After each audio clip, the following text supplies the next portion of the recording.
Assalamualaikum warahmatullahi wabarakatuh. Saya Farin Ulia dan teman saya Fatimah Nadia dari kelompok Part of Kulikru akan mempresentasikan tugas eksperimen dan analisis sistem ERP open source. Kami akan membandingkan 3 open source ERP sistem yang paling sering digunakan, yaitu Odoo, ERP Next, dan Dolibar. Dari segi functionality-nya, Odoo memiliki functionality paling lengkap, yaitu ada sekitar 47 core modul, dan paling fleksibel sehingga Odoo bisa memenuhi hampir semua business function. Functionalitas ERP Next lebih sedikit dibandingkan Odoo, namun lebih banyak dibandingkan Dolibar. Karakteristik lain dari functionalitas ERP Next yaitu bisa memenuhi kebutuhan spesifik industri. Sementara functionalitas yang ditawarkan Dolibar paling sedikit dibandingkan yang lain. Fitur-fitur ketiga sistem ERP tersebut dapat dilihat pada tabel berikut, dan walaupun secara pengelompokan fitur, Dolibar terlihat lebih banyak, tetapi fitur yang ditawarkan sebenarnya tidak selengkap yang lain. Misal, Dolibar tidak menyediakan fitur kompleks manufacturing, SPS analitik, dan sebagainya. Kemudian, dari segi user-friendly interface-nya, interface Odoo kompleks karena fiturnya juga kompleks, sehingga learning curve-nya tinggi bagi pengguna baru. Interface ERP Next termasuk modern dan cukup user-friendly, tidak sesederhana Dolibar, tapi juga tidak sekompleks Odoo. Interface Dolibar sangat sederhana dan mudah digunakan bagi pengguna baru, mudah dinavigasi, dan paling user-friendly di antara ketiganya. Odoo memiliki komunitas terbesar di antara ketiganya. Odoo juga menawarkan community driven dan professional support untuk keperluan implementasi, kustomisasi, dan technical assistance. Tetapi, untuk masalah kompleks, Odoo masih membutuhkan support yang berbayar. ERP Next memiliki community yang aktif untuk improve software, plugin, update, dan troubleshooting, juga menyediakan service cloud hosting dan professional support yang berbayar juga. Dolibar juga memiliki community yang besar dan aktif. Ada dokumentasi, ada forum, ada online resource yang luas. Selain itu juga ada third party service providers yang menawarkan support berbayar untuk kustomisasi dan hosting. Berdasarkan riset kami, penggunaan masing-masing sistem ERP open source yang ideal adalah sebagai berikut. Kami memutuskan untuk memilih ERP Next untuk direview dan dianalisis karena ERP Next menjadi pilihan yang menyeimbangkan antara kemudahan pengguna dan fungsionalitasnya di antara Odoo dan Dolibar. Sebagai pertimbangan juga, kami belum pernah menggunakan sistem ERP open source sebelumnya, sehingga untuk learning curve Odoo mungkin terlalu tinggi bagi kami sebagai pengguna baru. Di sisi lain, Dolibar terlalu basic karena kami ingin mengeksplor fitur-fitur ERP open source, sementara fitur-fitur Odoo akan terlalu kompleks bagi kami. Kami melakukan instalasi ERP Next melalui dua cara, yang pertama yaitu melalui Docker dan yang kedua melalui WSL. Untuk instalasi melalui Docker, kami pertama-tama mendownload dulu file konfigurasi untuk Docker Compose dari GitHub ERP Next. Kemudian kami tempatkan file tersebut di sebuah folder, kemudian kami buka command prompt-nya, dan untuk pengecekan saja, pada step ini belum ada kontainer yang berjalan. Kemudian kami menjalankan Docker Compose dengan file konfigurasi tadi, dan kami beri nama projectnya yaitu PWD. Setelah ini, sistem akan mengunduh image dari Docker Hub, dan dari image tersebut akan dibuat dan dijalankan kontainer. Setelah itu, jika dicek di command prompt maupun di Docker Desktop, maka kontainer sudah berjalan. Kemudian, di kontainer front-end, kita akan diarahkan ke localhost dengan port 8080. Jika kita buka di browser, maka kita akan bisa mulai menggunakan ERP Next. Untuk challenge-nya, kami tidak menemukan kesulitan apapun saat instalasi melalui Docker, dan prosesnya juga sangat sederhana. Selain itu, panduan instalasi juga kami dapatkan cukup dari GitHub. Selanjutnya adalah tata cara menginstal ERP Next menggunakan WSL. Untuk persyaratan atau prerequisites adalah yang pertama, mendownload WSL. Untuk panduan instalnya tertera pada link berikut. Kemudian mengunduh Ubuntu di Microsoft Store, biasanya untuk versi 22 ataupun 24. Dan setelah berhasil terinstall, Ubuntu tersebut dibuka lalu membuat akun username serta password. Kemudian kita memulai proses instalasi ERP Next-nya. Yang pertama untuk setup local server, yaitu menggunakan perintah sudo apt get update, sudo apt get upgrade, dan sudo apt install supervisor. Kemudian yang kedua adalah untuk setup correct date dan time zone. Kita menggunakan time zone Asia Bangkok. Kemudian yang ketiga kita harus menyiapkan lingkungan Python dengan versi 3.12. Nah, pada instalasi Python ini kami menemukan kendala yaitu di mana Python 3.12 tidak ditemukan. Solusinya adalah kami menggunakan repositori tambahan yaitu ppa gitsnext/ppa untuk mengunduh Python 3.12. Dengan solusi ini lingkungan Python berhasil disiapkan. Proses instalasi selanjutnya adalah instalasi database. Database yang digunakan adalah database MySQL. Untuk perintah instalasinya tertera pada slide berikut dengan catatan untuk menambahkan line yang tertera pada baris akhir komen dengan menekan huruf I lalu tombol ISC pada keyboard dan mengetikkan *2 wiki untuk menyimpan perubahan. Dan hasil instalasinya tertera pada slide berikut. Selanjutnya kita juga perlu untuk menginstalasi Node dengan cara core link GitHub yang tertera. Kemudian kita menggunakan versi 22. Nah, hasil instalasinya juga telah tertera pada slide berikut. Setelah instalasi Node selesai, selanjutnya adalah instalasi Frappe dengan menggunakan pip install Frappe bench pip. Kemudian kita melakukan init bench project. Nah, sebelumnya kami menemukan error bahwa ternyata tidak bisa diinstal karena Python 3 VNV-nya tidak ditemukan. Solusinya adalah kita menginstal ulang dengan sudo apt install Python 3 VNV. Nah, setelah menginstalan, kemudian dicoba lagi untuk menginstal Frappe-nya dan berhasil. Kemudian kita mulai menginstal ERP Next-nya dengan bench get app ERP Next /bench version 15. Kemudian selain ERP Next, kita juga menginstal HRMS dan menyalakan bench untuk melihat apakah ERP Next-nya berhasil terinstall. Sembari menyalakan bench, kita membuka shell Ubuntu lain untuk membuat site dengan cara mengetikkan komen berikut dan mengubah site name-nya menjadi lokal. Nah, setelah kami memasukkan komennya, muncul error karena password MySQL yang kami masukkan ternyata salah. Solusinya adalah kami masuk ke MariaDB dan mereset password atau ganti passwordnya. Setelah di-reset dan dimasukkan password yang benar, instalasi berhasil dilakukan. Setelah tadi kita berhasil membuat site, kita ngelinking nih app-nya ke site tersebut dengan cara mengetikkan komen berikut pada site name-nya nanti diganti menjadi lokal. Kemudian kita beralih menggunakan site lokal dan untuk memastikan apakah instalasinya sudah berjalan dengan baik, kita nge-restart bench dengan cara mematikan bench menggunakan Ctrl+C dan menyalakan kembali dengan bench start. Setelah bench menyala, kita buka localhost 28.000 dan melakukan login as administrator. Untuk referensi panduannya tertera pada link GitHub dan link YouTube berikut. Dan untuk menyalakan ERP Next kembali, kita dapat membuka Ubuntu, kemudian ketik cd ERP dan menyalakan dengan bench start. Kemudian untuk mematikannya tinggal menggunakan Ctrl+C. Nah, untuk instalasi dengan WSL ini memang cenderung lebih rumit daripada Docker, sehingga untuk instalasi ERP Next disarankan menggunakan Docker saja.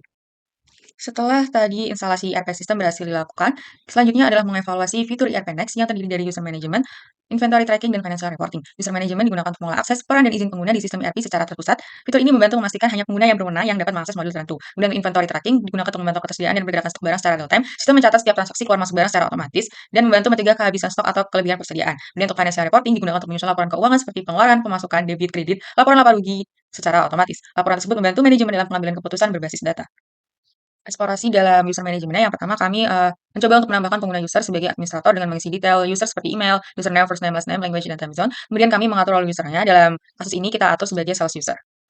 Setelah pengaturan role, kami juga mengatur modul apa aja yang dapat diakses oleh user. Modul yang dapat diakses oleh sales user seperti selling, CRM, dan stock untuk mendukung proses penjualan. Kemudian modul projects, account, dan communication untuk membantu kolaborasi tim. Kemudian juga kami melihat nih apa aja dokumen yang dapat diakses oleh user sebagai sales user, yaitu untuk read, write, create, dan juga import, export, print, dan email untuk memudahkan dalam pengelolaan. Nah, hasil eksplorasi dalam menambahkan user, kemudian mengatur roles dan modul, kami simpulkan bahwa ERP Next cukup mudah dalam menambahkan user melalui antarmuka, kemudian pengaturan role dan permission yang tersedia secara jelas dan terstruktur, sehingga admin tinggal mencentang role dan permission yang dibutuhkan. Kemudian permission dapat disesuaikan per modul dan memberikan fleksibilitas akses sesuai kebutuhan. Untuk dokumen-dokumen apa saja yang dapat diakses oleh tiap role dapat makan nama role-nya, sehingga kita dapat melihat nih apa aja dokumennya. Kemudian sebagai pengguna baru, perlu sedikit pembelajaran dengan melihat dokumentasi atau situs resmi yang menjelaskan fungsi setiap modul dan perbedaan akses setiap role-nya. Selanjutnya dalam inventory tracking sendiri, kami mulai dengan membuat item baru. Kami mengisi detail seperti namanya, grup, dan unit ukur. Kemudian ada pengaturan tambahan seperti pengaturan stok dan pelacakan, accounting, purchasing. Kemudian ada tax dan quality untuk kontrol mutu barang. Dan setelah membuat item baru, kami juga menambahkan gudang atau warehouse dengan tujuan untuk pelacakan stok berdasarkan lokasi dan mendukung transfer antar gudang untuk laporan stok per gudangnya. Setelah menambahkan item dan juga gudang, kita juga menambahkan stock entry nih untuk mencatat barang tadi ke dalam gudang yang udah dibuat. Nah, itu menggunakan tipe material receipt. Nah, kalau untuk memindahkan barang antar gudangnya digunakan material transfer. Selain itu ada tipe-tipe material lain yang bisa dilihat pada slide berikut ini. Jadi untuk stock entry-nya bergantung pada entry type yang dimasukkan. Oke, tadi kan kita sudah mencoba dengan material receipt untuk mencatat barang. Selanjutnya adalah mencoba dengan material transfer untuk memindahkan item antar gudangnya. Nah, ini ada hasil harga yaitu total outgoing value consumption, yaitu nilai barang yang keluar dari main warehouse sebanyak 200.000. Kemudian ada total incoming value yaitu nilai barang yang diterima di target warehouse. Yang nilainya sama karena yang terjadi di material transfer ini hanya perpindahan gudang. Kemudian ada total value difference yaitu selisih antara nilai barang masuk dan keluar adalah nol, yang berarti nggak ada kerugian dan keuntungan. Untuk percobaan ini berarti kita memindahkan dari main warehouse ke good in transit untuk item 01 sebanyak 2 item. Nah, untuk melihat item apa aja sih yang udah kita tambahin ke gudang atau melihat item yang kita pindahkan antar gudangnya, dapat menggunakan stock ledger. Nah, untuk percobaan yang sudah kita lakukan tadi, dapat dilihat pada tabel berikut, yaitu pada tanggal 21 Mei 2025, sebanyak 2 item dengan kode 01 masuk ke main warehouse nilai 200.000. Kemudian pada jam 7:05, 2 item keluar nih dari main warehouse dan masuk ke goods in transit, nilainya tetap 200.000, menandakan material transfer berhasil tanpa adanya perubahan nilai. Kemudian sebanyak 5 item masuk ke finished good pada jam 6:48, kemungkinan dari proses manufaktur atau penerimaan lain. Nah, ini yang kita tambahkan di awal tadi. Nah, dari tabel ini visualisasinya mudah dibaca dan dipahami karena disajikan dalam bentuk tabel.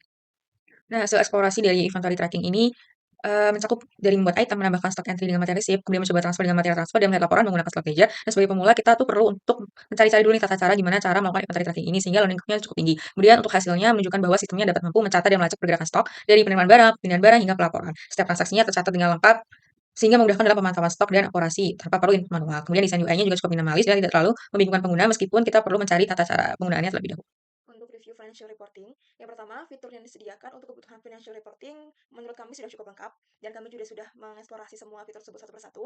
Tetapi karena kami juga tidak terlalu memahami finance, kami tidak bisa memastikan apakah fitur tersebut sudah memenuhi kebutuhan pengguna untuk dikatakan lengkap atau belum. Kemudian kami menyoroti fitur filtering, karena fitur-fitur yang sudah disebutkan tadi, hampir semuanya dilengkapi dengan fitur filtering ini, sehingga kita sebagai pengguna akan lebih mudah untuk melakukan analisis yang lebih dalam dan spesifik, kita juga lebih cepat untuk mengakses informasi yang spesifik, kita juga bisa kustomisasi data sesuai kebutuhan, dan kita juga bisa lebih mudah untuk melakukan audit. Dan yang terpenting adalah meningkatkan usability. Jenis filter yang digunakan menurut kami sudah sangat beragam dan sudah cukup lengkap untuk kebutuhan kustomisasi. Dan setiap fitur akan memiliki filter yang berbeda-beda. Misalnya untuk fitur yang ada pada slide ini, fitur accounts receivable ini, filternya adalah seperti ini. Nanti untuk fitur balance sheet, maka filternya akan berbeda lagi. Kemudian yang ketiga, kami menyoroti tentang visualisasinya. Karena setiap report akan ditampilkan dalam bentuk tabel sehingga kita sebagai pengguna lebih mudah untuk membaca dan menganalisis data-data dalam report. Kemudian laporan ini juga dapat divisualisasikan dalam bentuk lain seperti chart, line chart, bar chart, dan sebagainya. Dan chart-chart ini bisa kita kustomisasi.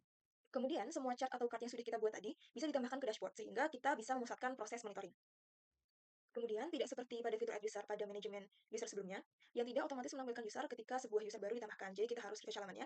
Tetapi pada tabel di financial reporting ini, perubahan tabel seperti ketika kita menambahkan kolom akan otomatis diperbarui. Selain itu, setiap report dan visualisasinya juga dapat kita ekspor secara custom filter atau kolomnya ke Excel dan CSV. Tetapi ketika kami tadi mencoba untuk menggunakan sebuah filter dan terjadi sebuah error, feedback error message-nya menurut kami sulit untuk dipahami dan tidak user-friendly. Nah, ERP Next ini sebenarnya ditujukan untuk pengguna apa aja sih? Yang pertama bisa untuk admin dan manajemen, itu mereka dapat menambah user, mengatur role, dan menggunakan laporan keuangan. Kemudian ada healthcare untuk mengolah stok obat, alat medis, dan mengatur role untuk data pasien. Kemudian untuk tim inventory dan logistik, yaitu melacak pergerakan stok dari penerimaan barang hingga transfer antar gudang. Dan yang terakhir ada keuangan dan akuntansi untuk mengelola laporan keuangan yang lengkap dan analisis untuk kinerja bisnis. Sekian presentasi dari kami, terima kasih.